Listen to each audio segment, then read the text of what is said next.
Welcome to A Leader's Journey podcast. I'm your host, Joel Gunn. Today I have with me a friend of about 8 years and someone I consider a mentor. Robert, welcome to the show.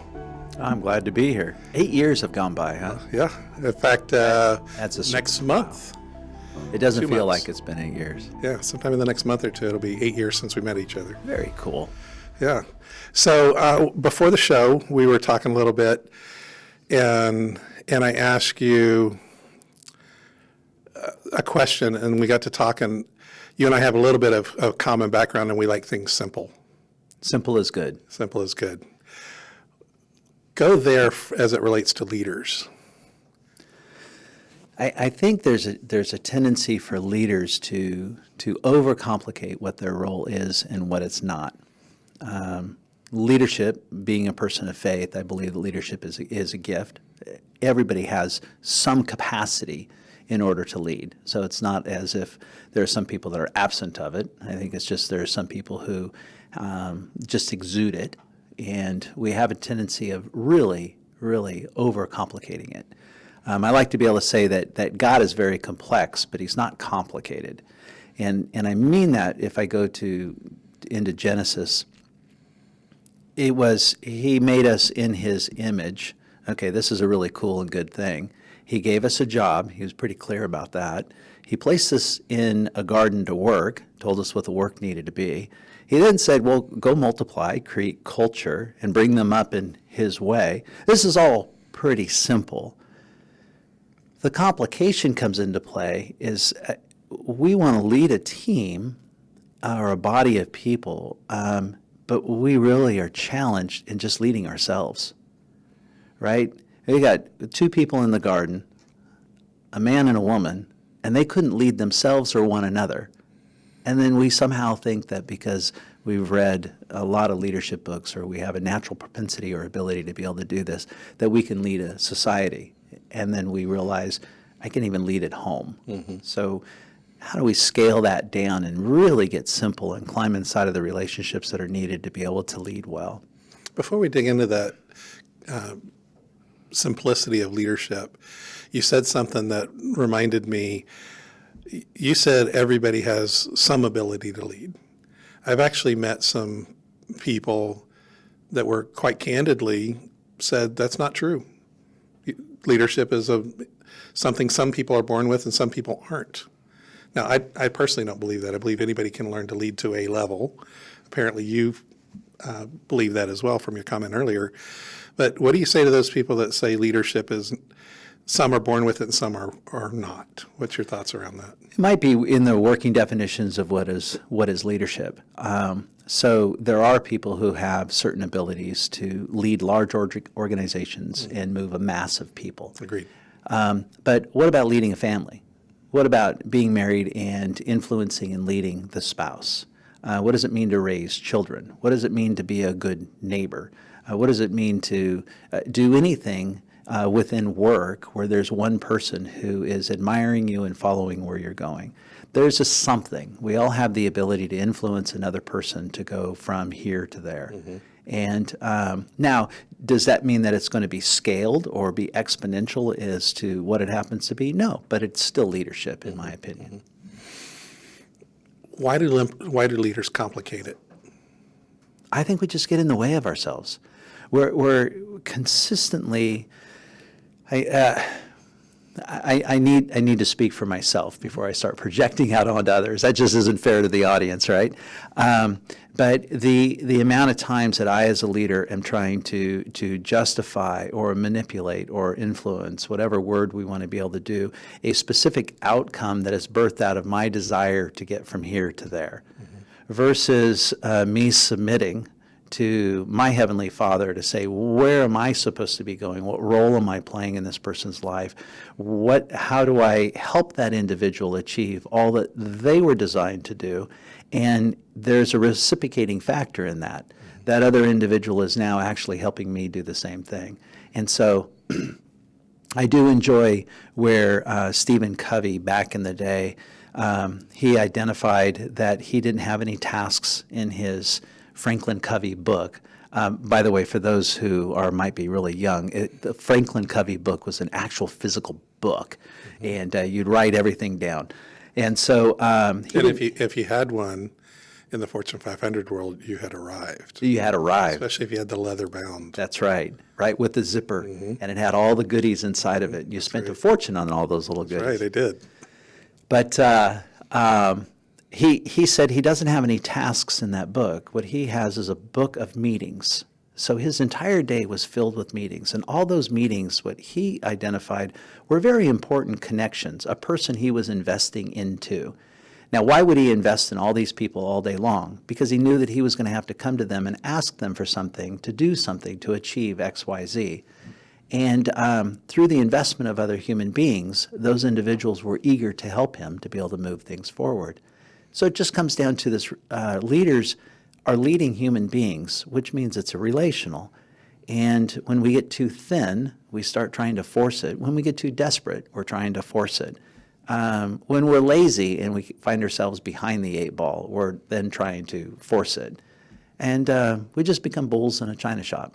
And we don't need to if we're building into the relationships.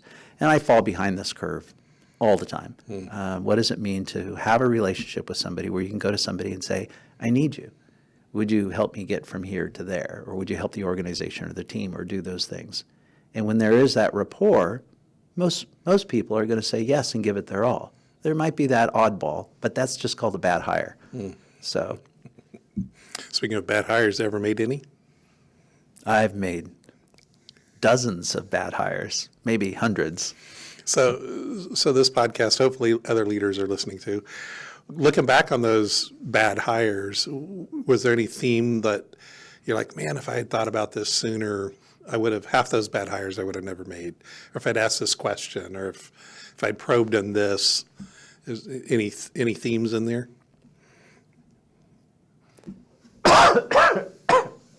That's my pause, right? I would say I've definitely made bad hires, and there is definitely a theme. When I was younger, it was finding people that I like. And so there's kind of this birds of a feather herd mentality. I like you, so I want to be able to work with you. But the interesting thing is there doesn't need to be two of us doing the same job.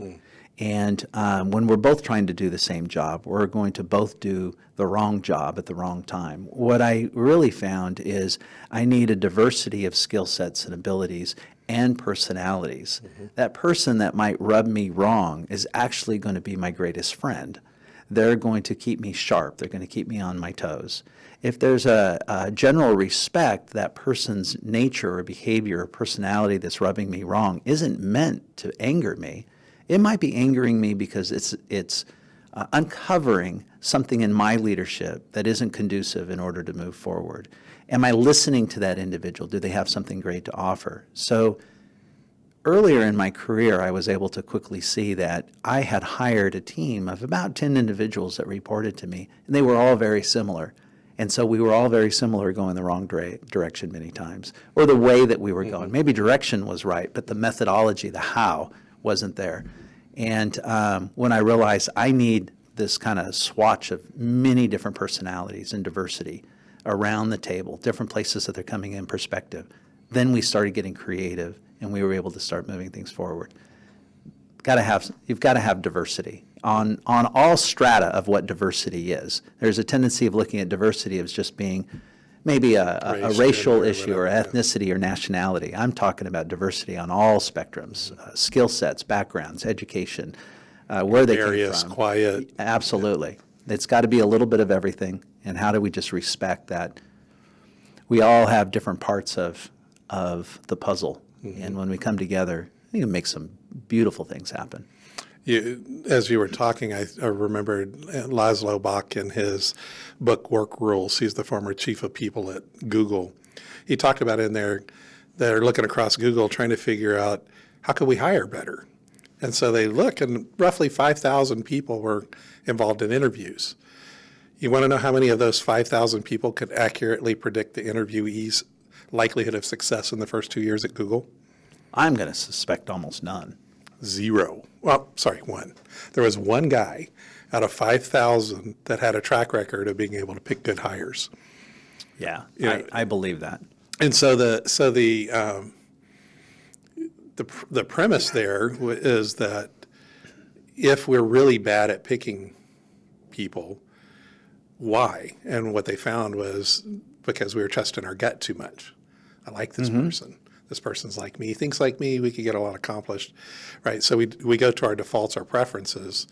And so they had to literally build systems around that to take some of the human element out to create the diversity of thought, the diversity of personality.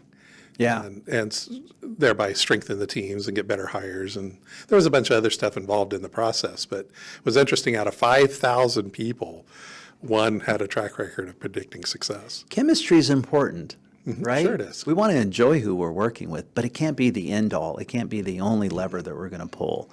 And there is a tendency, especially young leaders or inexperienced leaders, to be able to do that. I have found working with CEOs or C-suite individuals, they're the worst people to be doing any of the hiring. So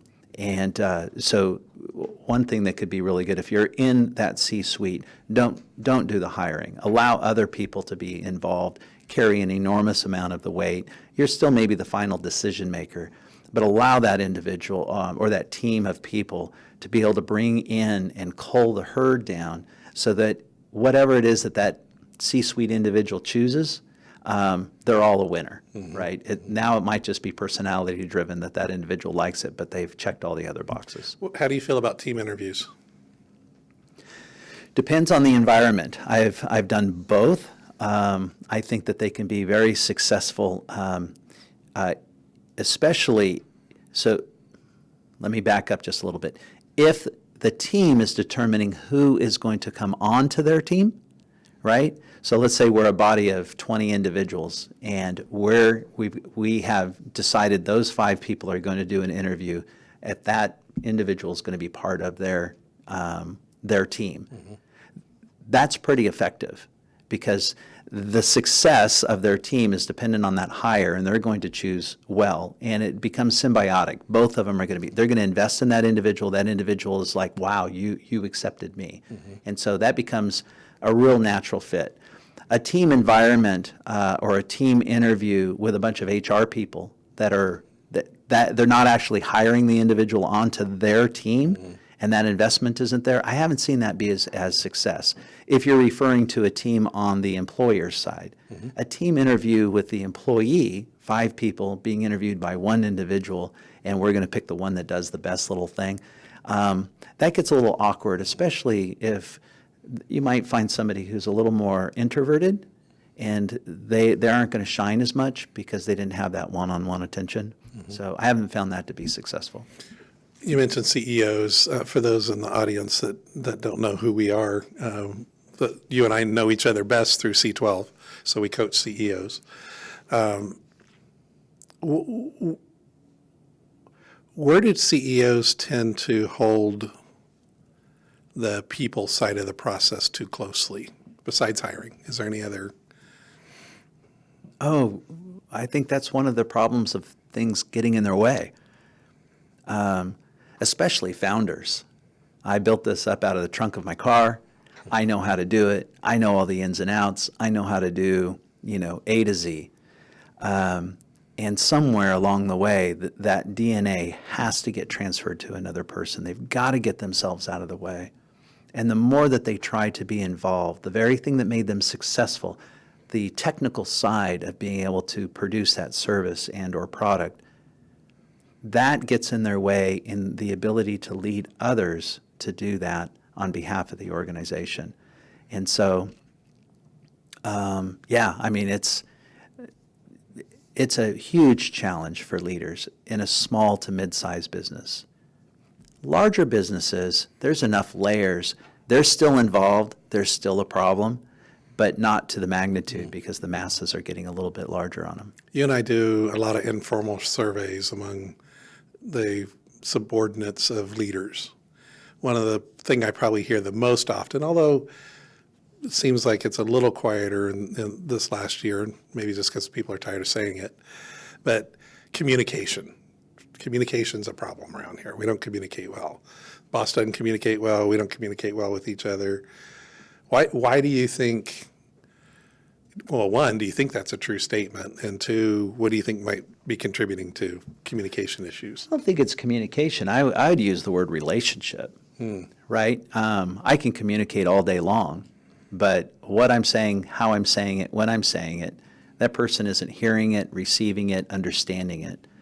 Is there a relationship in place with the key individuals that are critical, where you can actually hear one another? We're dealing with, all we have to do is get out of the leadership piece and let's go to marriages, right? You could be talking to your spouse until the cows come home and neither one of you are hearing one another, but there's a lot of communication. When does it come into play where both spouses are on the same page? They heard one another. They can relate with one another. And so I would have to say relationship trumps the communication. There are some relationships where there doesn't have to be a whole lot of words. Mm-hmm. Both of them are fulfilled, satisfied, know where it's going, mm-hmm. right? Mm-hmm. So words matter, mm-hmm. and we've got to use words. But if there's no relationship there, it almost doesn't matter what is being said or how it's being said. That's a good point. So as an outsider looking in, if we hear an organization saying communication's a weakness, then we dig a little deeper into the culture and poke around at relationships. Yeah, where's the relationship strained? Where is there difficulty? Who are you running into that causes you to kind of prickle up? What does that mean, and why is that in place? Unforgiveness is a big issue for us, right? Unforgiveness, bitterness, resentment, angst may not have anything to do with work. It might be at home or vice versa, wherever that is. It shows up. It comes out sideways. And are we keeping our relationships in tow, so to speak, reconciled in some manner? It's funny you bring that up in some ways. As a young man fresh out of college, working for a Fortune 500 company, I happened to go work for a very highly technical company. Most of our staff was former military, engineers, scientists, and geeks of some sort. A lot of propeller heads. Yeah. So, and those guys, especially, which was interesting from the military guys, because I know a lot of military people that I know closely are very relational. But it was very much a leave your problems at home, check your emotions at the door kind of environment. Well, I thought that's how you're supposed to lead. It turns out that's not. Can you really do that? Can you really leave your personal stuff at home as you walk into your Well, and the reality is you can't, but there was this expectation that everybody's going to be Mr. Spock and can turn it off. Right. And if you didn't, you were the odd duck out. But the reality is that added to the pressure, that added to the stress, and outside of that environment, well, even inside that environment, if I looked at the true leaders, they were relational. Yeah, I agree. Been holding that one. That's right. Start with I agree again. I agree with you. It's we are a fully integrated human being, right? And our junk from 2 years old is showing up with us throughout our lifetime. Mm-hmm. Our junk from home is showing up. Our junk from work is going back the other direction. There's just a reality to being a whole individual. The question is for me, in order to build that relationship, back to the relationship and tying this in, is are we vulnerable enough with that? Now, I'm not talking about commiserating, and I'm not talking about whining, and I'm not, throwing all of our junk out on the table. It's not that. It's that where's a vulnerability that says, I want to get to know you. I want to understand how you tick. I want to understand what gets in your way. Where do you fumble? Where do you bumble?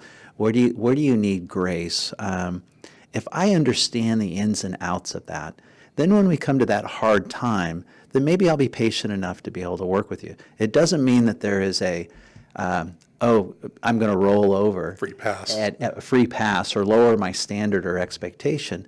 But can I navigate that crucial conversation, that confrontation that needs to happen?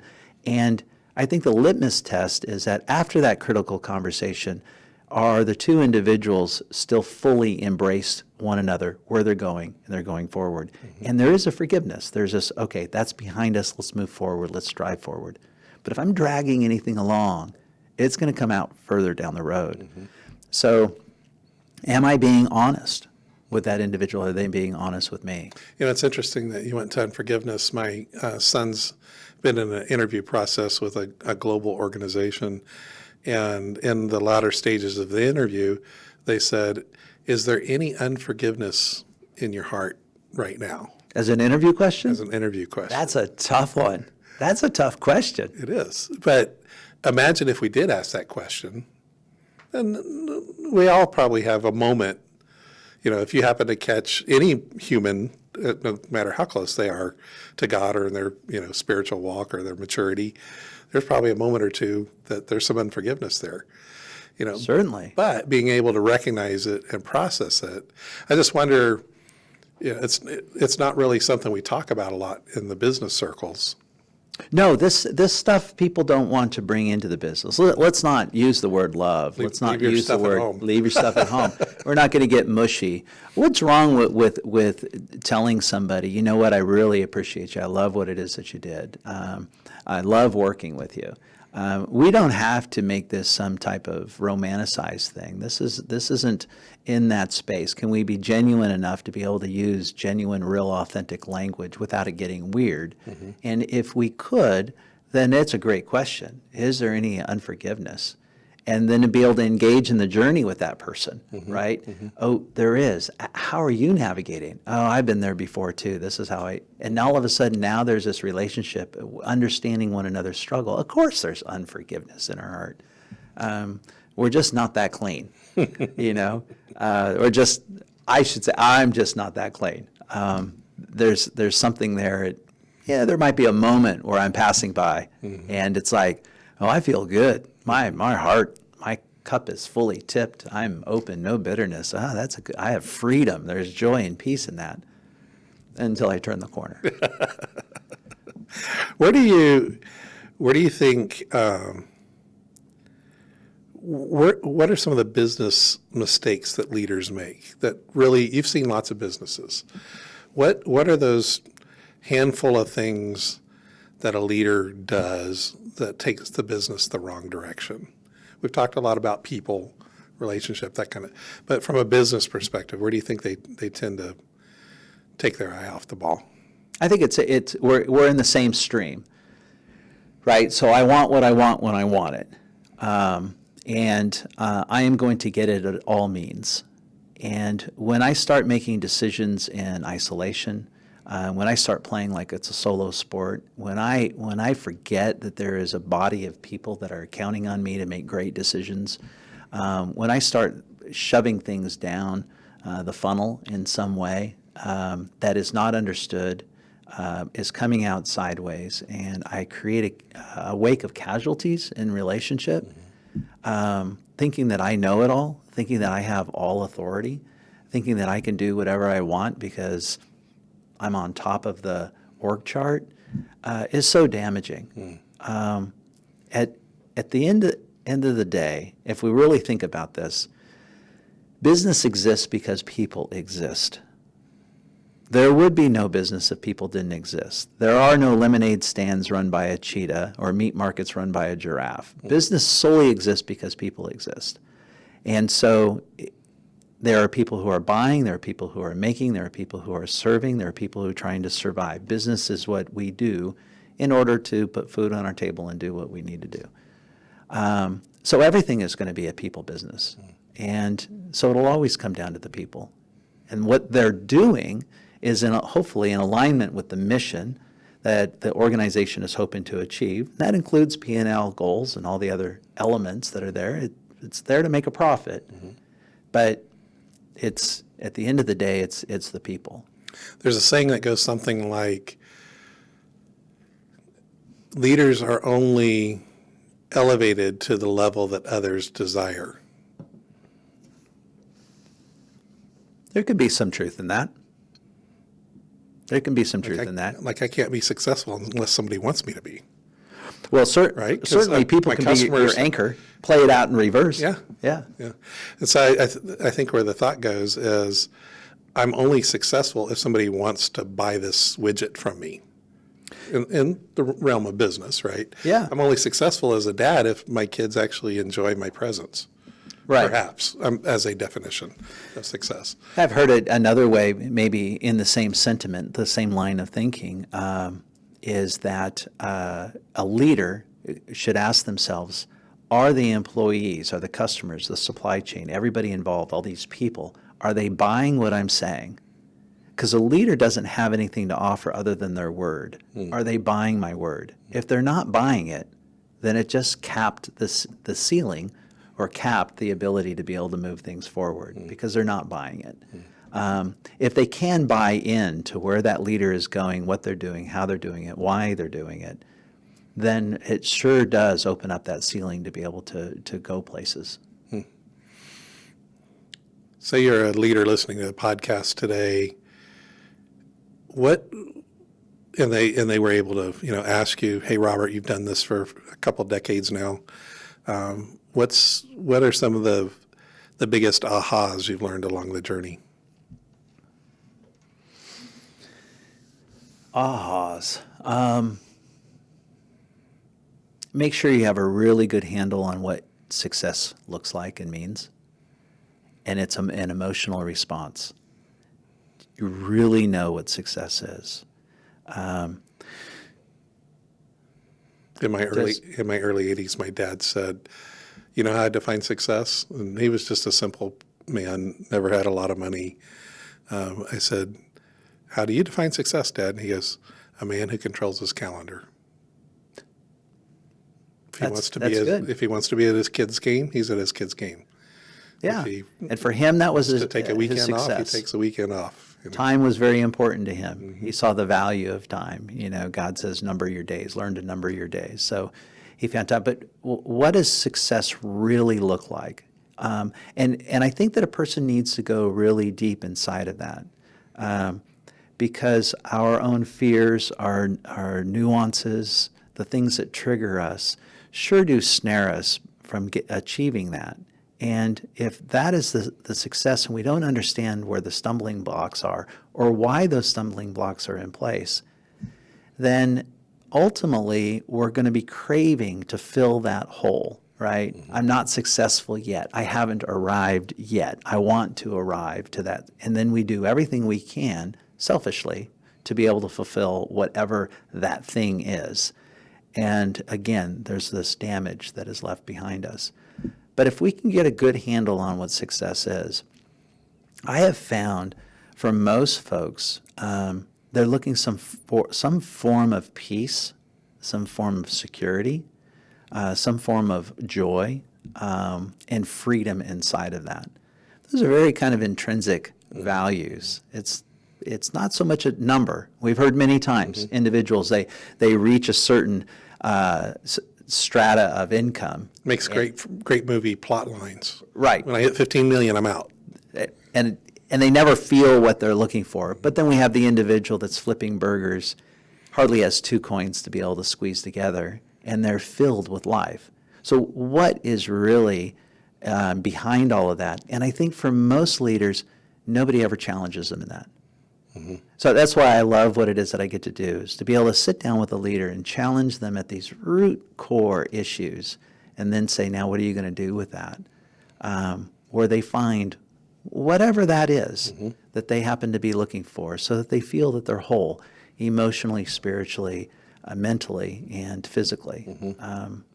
I'd have to say when a leader can find their identity in that, that's a huge aha. Their trajectory in life changes, and they go down an amazing road. Patrick Lencioni in his book The Motive talks about that. And really challenges what's in the heart of a leader. Why are they leading? Why do they want the big salaries? Why do they want the prestige? Why do they want the title? Why do for the viewers that haven't read the book, I'd recommend it. Certainly if you're in leadership, it causes you to kind of reassess, like you're talking about, what is a definition of success? It tackles some other things in the book, but a lot of times if we, Franklin Covey, you mentioned him earlier, one of his 7 habits was begin with the end in mind. Yeah. And so we'll do that on a project. Like, we want this new production capability up in the manufacturing plant, or we want this new software to do XYZ. But then when it comes to our own life, like, I don't know how I want to finish. Oh, we don't know. But we come into this being immortal, right? We're going to live forever, and this is what it's going to be. And the worldview really fills our heads up with this is what it could be, and this is what life is, and this is what success is. And we find that to always deliver an empty result. So what is success? What does the end look like? But having the courage to ask why. I said earlier, I want what I want when I want it. Wah. That's my family's summary of James 4. And what's interesting about it is that why do you quarrel amongst yourselves? And it comes down to I want what I want when I want it. But then the next little part says, and even when you ask, you do not receive because of your motives. So we've got to ask the question, I want that. Well, why? Why is that going to fulfill this? And we get why, right? And lean systems, which I know that you're a big, we get the 5 whys that we could ask. And if you're asking really good questions, you never get to the 5th why. Because you get down to this root and go, oh, that's what I'm looking for. Is that really, reverse engineer it, is that really going to satisfy that need? Most of the time the answer is no. It is not going to achieve what it is that we are ultimately looking for. How many people, I was in a class the other night with a gentleman that was actually on the podcast talking about some of his research.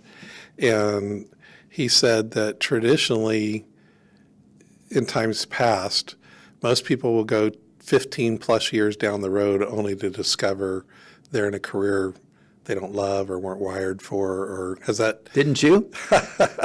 Don't we all do some version of that? Probably to some degree, absolutely. Or stay somewhere too long, or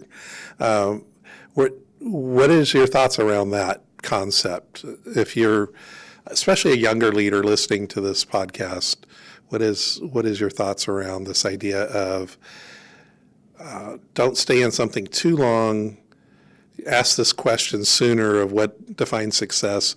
What are some thoughts around that? Before I became a believer, I would have one answer.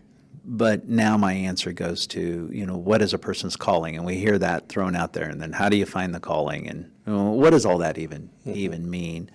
And I think it comes down to this. Do we have the ability to hear the Father, how He designed us? What are our gifts? What are our skills? What are all the things that He's been teaching? What is He wiring us for? Where is He pulling our passions? How do we abide inside of that? You're a big abiding guy. You do abiding retreats. But how do you abide inside of how God designed uniquely each one of us? Well, there's a lot of different ways of discovering what that happens to be and where that goes. Do we have a coach? Do we have people speaking into our lives? Are we paying attention, or are we just arguing with them all the time? Are we asking the hard questions? Are we being introspective enough to be able to really challenge ourselves? I thought I wanted to go into biology. My understudy was in ornithology. My major wildlife, I wanted to go count birds on the Galapagos Islands and never see another human being, right? That's where I was at. The reality is I was running away from a lot of things. Here I am now, a people person, a relational person. I'm coaching other people, and I love people. What happened? Why did I go down this other road, working so hard to achieve that?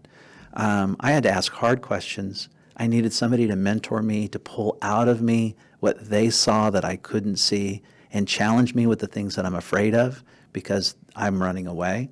And it was those individuals, but I needed a relationship with them. I had to be vulnerable enough to be able to build that up.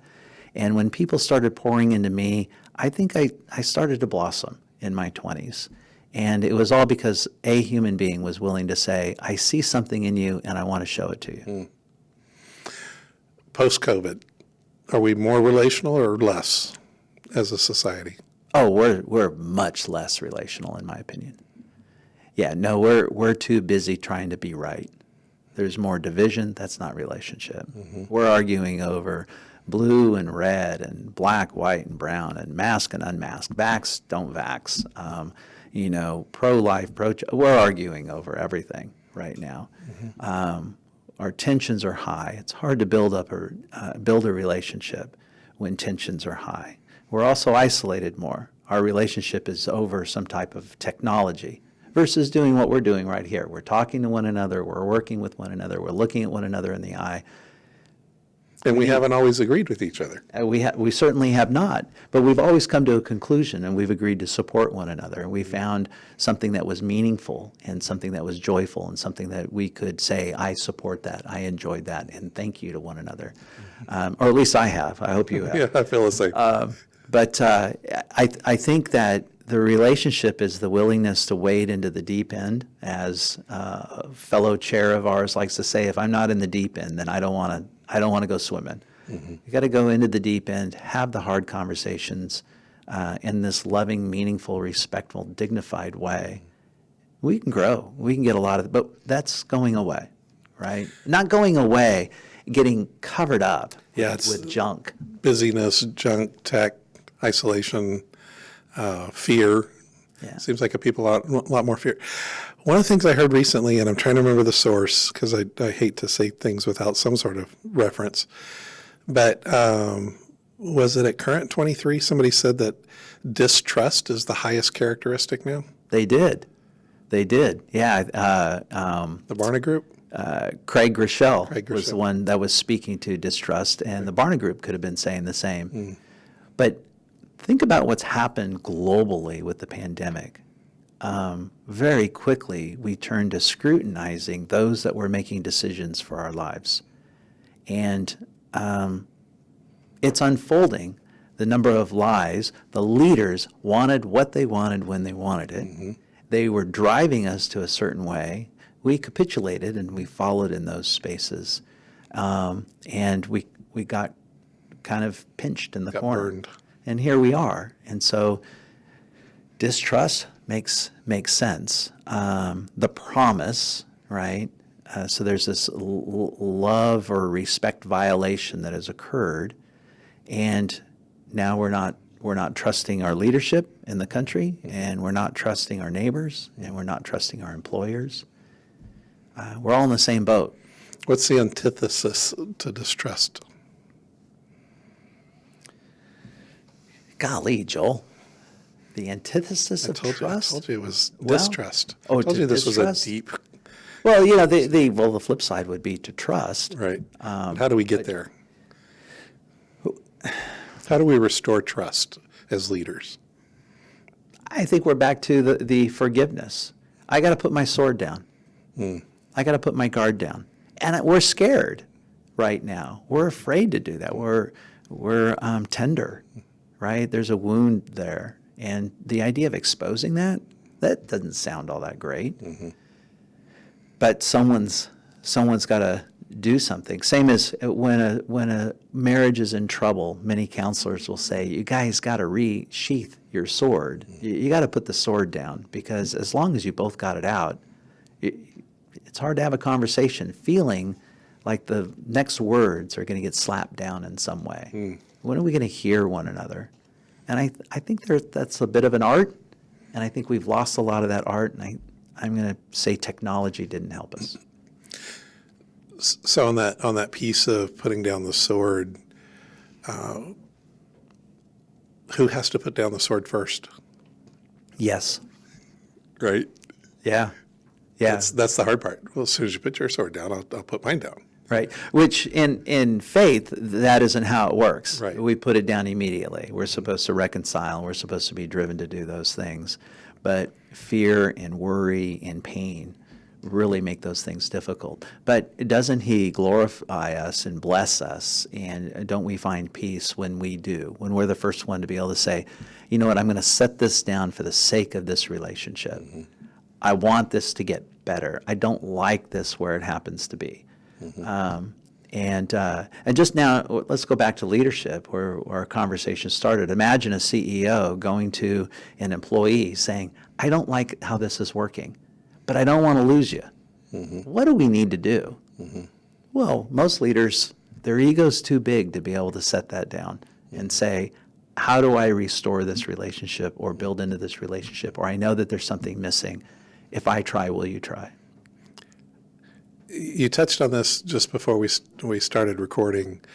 Where does humility play into leadership? I think it starts there. We're really not all that in a bag of chips. We have a gift. We have the ability to move people. That's a beautiful thing. But the dark side of that is arrogance and conceit. And we just have to recognize I'm not who I am without the people who poured into me, so I got to pour into others. And only by the grace of God I get to do what I get to do. It's just got to be sat down or set down. So I hear you saying it kind of starts with me. 100%. Have you ever heard the saying, hey, it's a 50-50 relationship? Sadly, I've heard it, yes. Okay, so what's 50 times 50? 50% times 50%. 50%. 25%. Okay. It's a diminishing return. Gotcha, okay. Right? But what's 100% times 100%? 100%. I've got to be all in. I got to play it as if I'm 100% for you and I'm going to do 100%. As if you weren't here. I'm going to be all in. And if you've got the same attitude and mentality and I've got that, then guess what? We're actually going to achieve something. But if I'm saying I'm doing my part, you better do your part, we're probably going to miss something along the way and it's going to be diminished. Yeah, I know. All in. I know, not only in my marriage, but also professionally, whenever I insist the other person changes, that usually doesn't go so well. It doesn't go well. Yeah, that's right. It's an I'll show you. Yeah. And we see that in marriages. There's a reason why marriages end. Two people love one another and they're all in. And these little betrayals, little trust and love violations that occur along the way just diminish, and they don't know how to just set it aside. Leadership is the same way. We don't know how to set it aside. I've got all the answers. You can't tell me what it is to do. You don't understand. I'll fire you, right? And that puts up this, if I can fire you, then you are immediately going to do what it takes to put food on your table. So we can't have that relationship. It's got to be we're in this together. Yes, you're an employee, but more importantly, you are a colleague. This is way beyond a paycheck. We have a mission to achieve. And how do we achieve that mission together? How do we feel like we're in the same boat?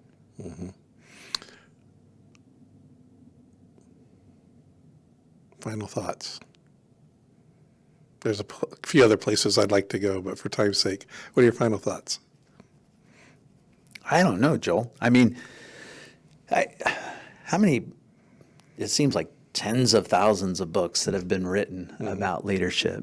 It's a never-ending journey as to what it is. I think they're all saying pretty much the same thing that are repackaged in some way. I do believe the ultimate leader was Jesus Christ.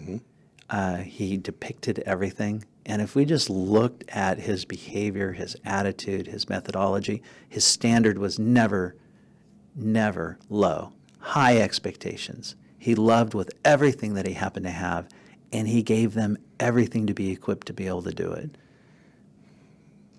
I think it's a good model. If we were able to actually do that. We can. We fumble and stumble along the way. But boy, if we all strived for that, regardless if it's in the public sector or in the private sector, wow, would we be in a different place? I would think that we would be. Yeah. Well, for those that call ourselves Christians, we probably ought to try to be Christ-like. Sounds like a novel idea. A novel idea. It is raise the bar, though. And it's so funny because in our humanity, when we fumble, we really, by not forgiving, we really give our faith a negative reputation to those that are watching us. So we really do have to be on the forefront of leading in this way.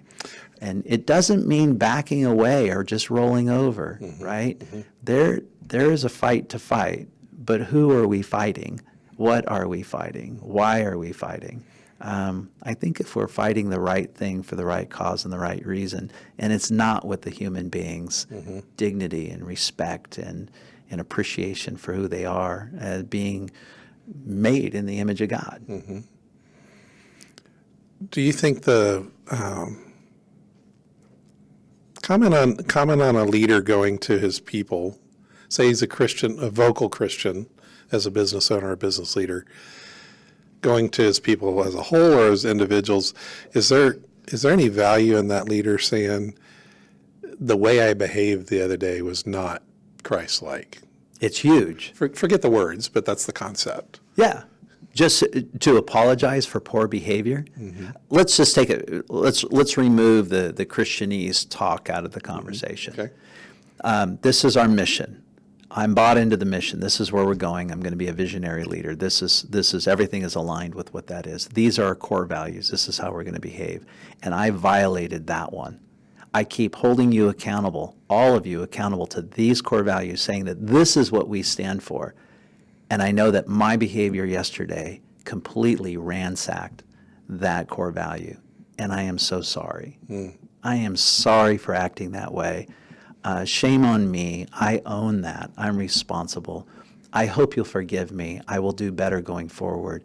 But I don't want to go another moment forward in thinking that I'm going to hold you accountable when I myself stumbled along the way and didn't own it. It's huge. It's huge. I know the one or two bosses I've had in life that I admire the most were willing to do that. It's scary. Yeah. Like as if I'm They going didn't do to... it often, once every 5 years. or Sure. something, but Sure. just the willingness that I knew they had enough character, enough humility to come in, call me, hey, Joel, yesterday I didn't like how I said that. And how did you look at him when that happened in your experience? When they Elevated. did that, it elevated them, Absolutely. right? It didn't make them less than. But that's our fear, right? The little voice in our head is sitting there saying, don't do that. You're justified. You can get away with that. You have the authority. You're the boss. And the reality of it is that when you behave that way and then don't own it, you're not the boss. People are going to do what they're going to do in the hallways, and they're going to circumvent, and they're going to just become hallway warriors. And that is not what the leader wants. They just got to own their stuff. And this is a struggle, I think, for every human being all day long. And And that would rebuild trust, and it would, back to a few minutes ago. yeah, Those are the kind of things that start to rebuild trust. just own it. Well, here's, you asked a question earlier, aha moments. In our circles, there are leaders that do that, right? They'll own it, but then they don't change. So the watch out, or an aha, a watch out would be, if you're going to apologize, which you should, own what you need to own, and then do everything you can to actually carry the line. And what would it look like? Here's where some great humility comes in.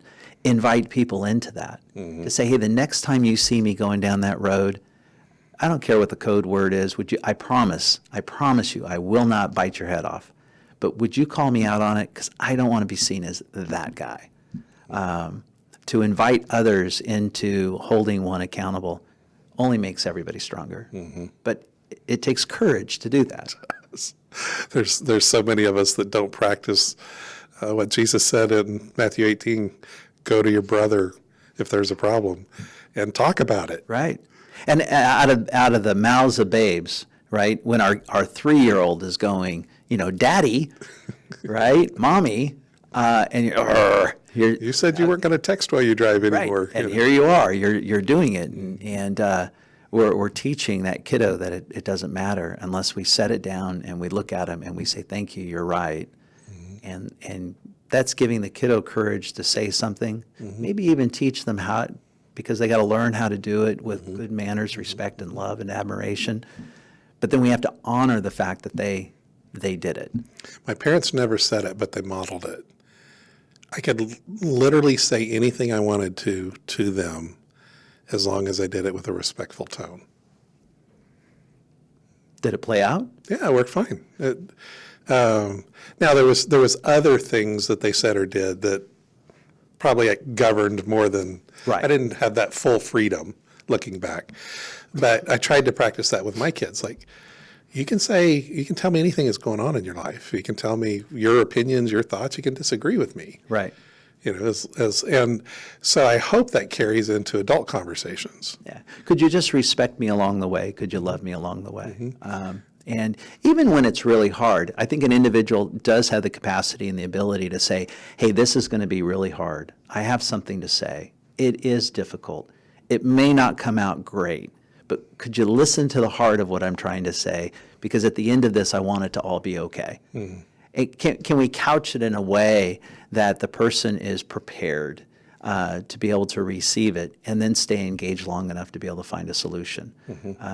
And I think that when that button gets pushed and we see red, that's hard to do. But I think that that's the task. So as we try to put a bow around this thing, what's the one thing people could consciously go into a conversation? I think you're touching on it there. But what's that thing they need to determine in their heart in this moment? Like the next conversation I have, I'm going to be more respectful, or I'm going to XYZ. How would you finish that sentence? Because there is distrust. Yeah. There's all these issues. We're isolated. We don't have good relationship. Yeah. What's the one nugget the leader could hold on to and go try to do? Well, I'm going to have to say it from a faith perspective. And so that's going to have to somehow be translated to maybe somebody who doesn't prescribe to it, right? But let me see if I could at least unpack, the thought off the top of my head. The greatest commandments: love God, love others, right? Through loving others well, I am loving God, right? He is glorified when I am loving others well, respecting others well. Note that God does say don't trust human beings, right? But he does say respect. So respect is not earned. Respect is almost a command. You won't find it out there, but it's just like I'm commanding you to respect other people. Don't trust them. Trust is earned. And so if I can go in with the attitude that here's a human being that's in front of me, made in the image of God, and I want to see them in their wholeness and their brokenness, in their goodness. There is good there, and there's brokenness there. So in doing so, does that put a hat on where I'm going to conduct myself in a way that is conducive to a relationship building? And that is going to require me to set everything down. It's probably going to require me to say, hey, I'm sorry for whatever I've contributed to this. I don't have to own your stuff, but I got to own my stuff. And can I lead with that? If I have the ability or the propensity to do that in just a little way that person can pick up on it, it's probably going to be a fruitful conversation. And so how do I just love others well? Can I see them for who they are versus the way they behave or the pain that they're in? Can I see them for who they are? And I might come across like, oh, geez, it sounds like he can do. No, I can't do this. But I think I got to prepare myself to the best of my ability to go in and give the best effort that I can in hopes to retain, improve, build a relationship that then allows me to achieve what it is that I feel that I'm supposed to achieve. I like what you said, and you didn't say it in these words, but basically announcing your intent. I want this conversation to end with a better relationship. Wouldn't that be a great thing? If we were able to do that? And even negotiations, So give you an idea. Okay, here's a little story. We've been talking opinion back and forth, but I got to throw a story in. So today I had the unpleasant experience of having to go to a property tax hearing. So I head down to the assessment office, and I'm thinking, oh my goodness, I've done all my homework. I'm fighting to reduce my taxes. I don't want to pay. That's just ridiculous. Housing prices are going absolutely nuts. And we're not talking a few percent. We're not talking a few percent. We're talking triple digit. And I'm thinking that this is ridiculous. And they hold all the authority. They hold all the cards. And I'm emotional, and I'm doing all my homework like as if I'm going into court. I'm going to prove my case. I got a chip on my shoulder. And I walked up and I thought, this isn't in my hands. Who am I to go blazing down the door, right? Sure enough, I'm in the waiting room waiting for my little hearing, and here comes an individual into the room and goes up, I need to talk to somebody right now about my assessment. And the lady said, well, you need to apply online and we'll set you. No, I want to talk to him right now. There's a huge mistake. And he's demanding from this receptionist. And I thought, this isn't going to work if I have this attitude. So the lady comes in, she pulls my wife and I in, and she said, okay, we need to talk about where this is at. And I just got a check in my spirit, and I looked at her and I said, I need help. Would you help me understand how it got from here to there? Because it's not making any sense. I've done all my homework. This is what I'm seeing, but maybe I'm not understanding clearly. Certainly. So she unpacks it. Guess what? I then understood how they got from here to there. And guess what? She discovered how it was wrong. And her job was to help me and fix it, right? She probably gets every day, all day long, people that are just calling and complaining. And I'm just there, can we help one another? I want to pay my taxes. I like roads. Fair share. I want my fair share. Right. They need what it is that they need to build the infrastructure that I'm enjoying. I get that. I don't want to give them anything more, and I shouldn't give them anything less. This is the agreement that we have in the United States. And so anyway, we ended up having this wonderful educational experience.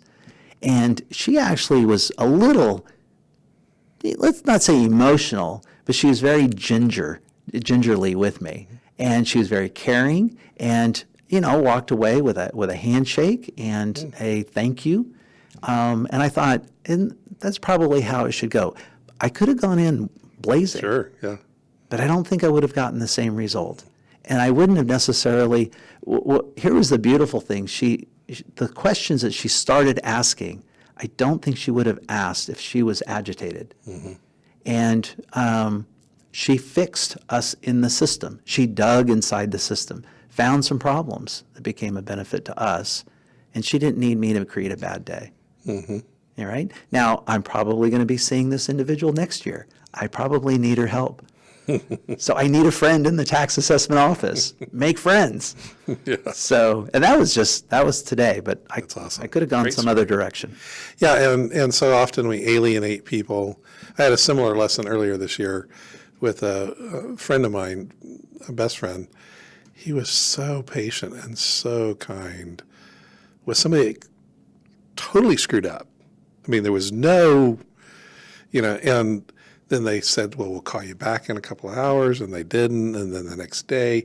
And every time he started, hi, this is so-and-so, new account, this has happened, this hasn't happened, wondering if you could help. I'm okay with that. That's a great first approach. It is. And a great second approach.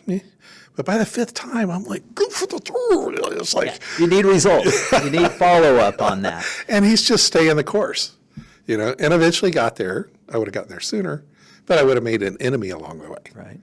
There's some key language, though, that you use. Wouldn't it be nice if we use, instead of being so demanding, what's wrong with saying, I need help? It takes, I need help. I'm stuck. Would you be willing to help me? Now, remember that little YouTube that was out there that went viral? The guy went around, he was trying to find people to say no. I don't know if you recall that one. It was the Asian gentleman that he ended up speaking at a global leadership summit, and his drive I remember. Okay. was to find people to say no if he asked for help. And he was asking ludicrous things, including a police officer, could I drive your car? Most people, almost all of them, all said yes, including the cop. Yeah, you could drive the car. I mean, who does that? But it's all in, are we willing to ask? Are we willing to say, I need you? I need you. It's a camouflage way of saying I love you. But to be able to tell an employee, I need you. Could you imagine if all the CEOs and leaders in the world, or at least the ones watching this podcast, if we changed our paradigm to that? Yeah. We all need one another. I need desperately. you. You employees, I need you. I need you. Not to make a buck. I need you as a person. Right. I need you all here, and I'll help you. Would you help me? I just there's an old book that was written. You've learned everything that you need to know in life by kindergarten. And these are just kindness, good manners, being polite, loving others, thinking best in other individuals. But we become tainted over time and guarded. And it's hard to overcome, but I think it's our responsibility to try. I agree. Robert, thanks for your time today. This was fun. Thank you, Joel. Love you, brother. Love you too, man.